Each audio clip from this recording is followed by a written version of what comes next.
Rounding out the SEC East, Vanderbilt offense, and maybe I'm grading a little bit on a curve here, but I'm going to give their offense a B. I thought, they kind of carried them early in the season, and then,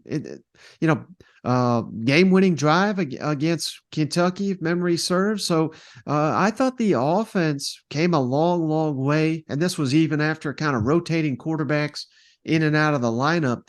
I liked a lot of what I saw from that side of the ball. Unfortunately, two of the big time players on that side have entered the transfer portal. But give me a B for Vanderbilt's offense.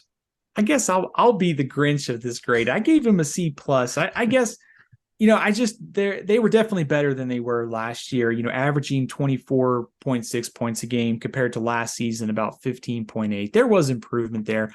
Also think remarkable improvement given that they played two quarterbacks, one of them being a true freshman and AJ Swan. So I like the direction that they're heading. It feels like they're going on the right path.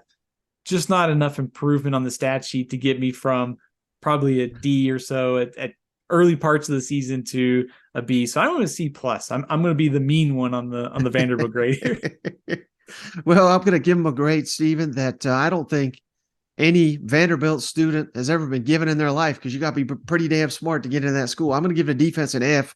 I mean, they were just dreadful. They may be the worst position group. I think they are the worst position group in the SEC. Again, I think a lot of that's probably talent based and all that. But Clark Lee and company, they got a long way to go to make that defense, even average by SEC standards.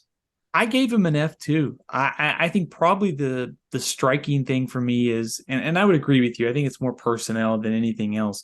But Clark Lee's a defensive coach, and he's had 2 years now, and the defense has been at the bottom of the SEC. I do think it's going to take time, but I would have liked to have seen some improvement from year 1 to year 2 with Clark Lee kind of in charge of that program, being a defensive coach. So I gave him an F, but I suspect that this is more personnel driven, and this group will probably get better in 23 and 24.